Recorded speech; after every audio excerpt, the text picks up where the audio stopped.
노후의 동반자 구할 때 고려할 점. 데이빗 윌커슨.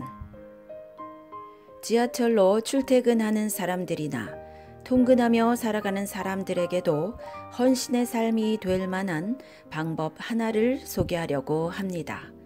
이것은 바쁜 기독교 신자들도 깊이 헌신하며 사는 길이 있다는 실제적인 방법에 관한 것일 뿐 신비한 것을 이야기하고자 하는 것은 아닙니다. 예수님께 헌신한다는 것은 오직 그분만이 당신의 영혼 육에 걸친 모든 필요를 채우실 분이라고 전적으로 믿고 의지하며 살아가는 것입니다. 따라서 필요를 채우기 위해서라면 이젠 다른 것이나 사람들에게 눈을 돌릴 필요가 없는 삶입니다.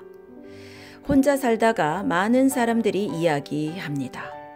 아, 이제 나는 외로운 것도 지쳤습니다. 나도 짝이 필요합니다.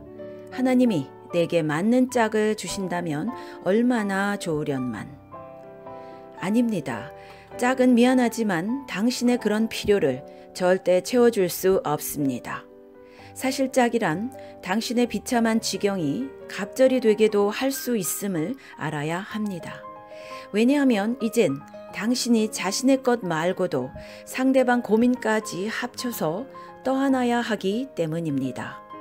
예수님이 당신의 초점이 되기까지, 그분을 당신의 유일한 만족으로 삼기까지 당신은 점점 더 깊은 절망의 구덩이로 내려가게 될 것입니다. 한때 예수님은 모든 상황을 초월하여 주관하는 분이 바로 자신임을 제자들에게 가르쳐 주기를 원했던 적이 있습니다. 그때 배 안에 있던 베드로에게 명하여 물 위에 있는 자기에게로 걸어 나와 보라고 했을 때 베드로가 즉각 순종했습니다.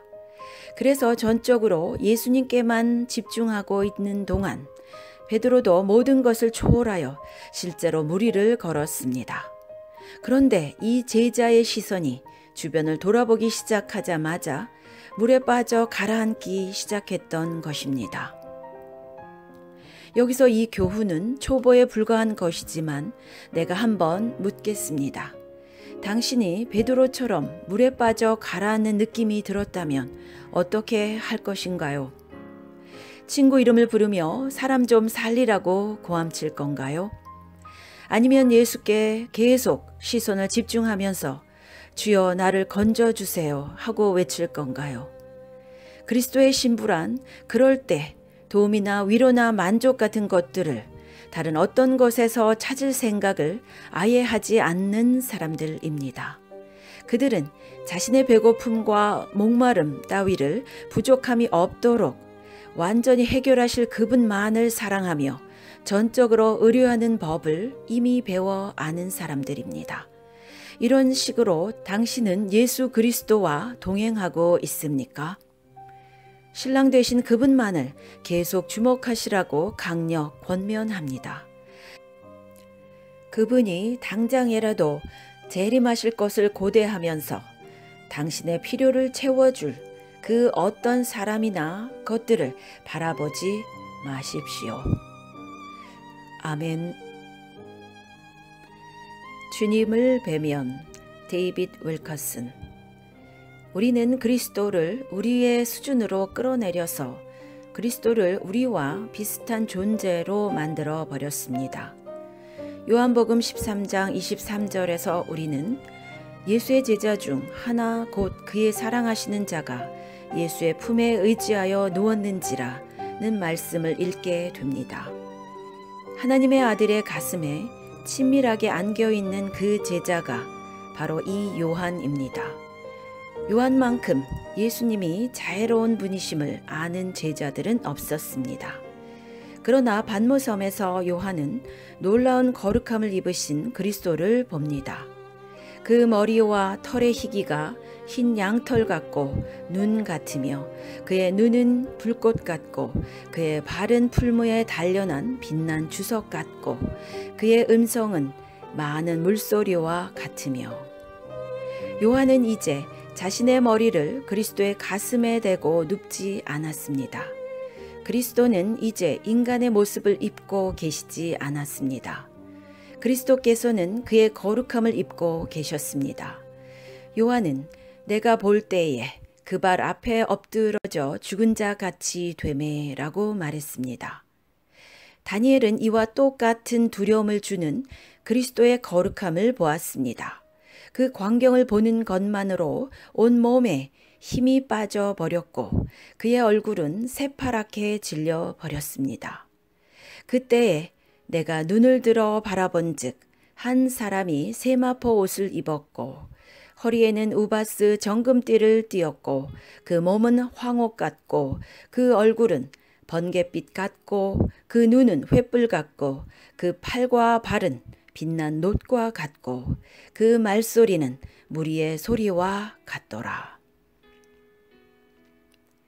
다니엘은 나와 함께한 사람들은 이 이상은 보지 못하였어도 그들이 크게 떨며 도망하여 숨었었느니라.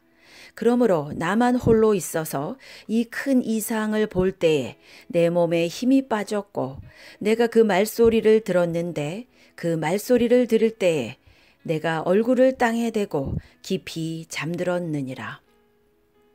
우리는 복음이 경박해지고 성령의 역사를 코미디처럼 극화시키는 시대에 살고 있습니다. 성경은 계시가 없으면 백성이 방자히 행한다고 말하고 있습니다. 저는 그 계시가 그리스도의 거룩한 위엄에 대한 계시를 의미한다고 받아들입니다. 이사야도 거룩함을 입은 그리스도를 보았을 때 이렇게 외쳤습니다. 화로다 나여 망하게 되었도다. 나는 입술이 부정한 사람이요 입술이 부정한 백성 중에 거하면서 만군의 여호와이신 왕을 배웠음이로다. 이 시대에 경외감을 일으키는 예수 그리스도의 거룩함을 희미하게라도 목격하고 그 얼굴이 창백해져서 제단으로 나와 여러 시간 동안 그 얼굴을 땅에 대고 기도하는 목자들이 얼마나 있습니까? 그 두려운 광경의 아름다움이 있습니다. 그러나 그 이상을 본 모든 하나님의 종들, 요한, 다니엘, 이사야에게서 생겨났던 두려움이 우리 안에서도 일어나야만 합니다. 하나님에 대한 진정한 두려움, 주님의 이름을 가벼이 여긴 것에 대한 두려움, 하나님의 거룩한 임재를 얄팍하고 희극적으로 대한 것에 대한 두려움, 사람들의 목전에서 주님을 거룩히 여기지 못한 것에 대한 두려움이 일어나야 합니다. 오늘날 어떤 이들이 친밀감이라고 부르는 것을 저는 무례함이라고 부릅니다. 하나님의 집의 일부 그리스도인들이 얼마나 뻔뻔하고 무례해졌는지요. 어떤 설교자들은 얼마나 뻔뻔해졌는지 거룩한 제단에서 자신들의 약삭빠른 어리석음, 바보 같은 꿈, 하나님을 모독하는 농담 등을 홍수같이 쏟아내고 있습니다. 우리는 그리스도를 우리의 수준으로 끌어내려서 그리스도를 우리와 비슷한 존재로 만들어 버렸습니다. 우리에게 지금 간절히 필요한 것은 주님의 불타는 눈을 한 번이라도 주시는 것, 주님의 타는 듯한 거룩함을 보는 경외감입니다. 그러면 결코 다시는 주님의 임재 가운데 거만하거나 어리석은 자와 같지 않게 될 것입니다. 아멘.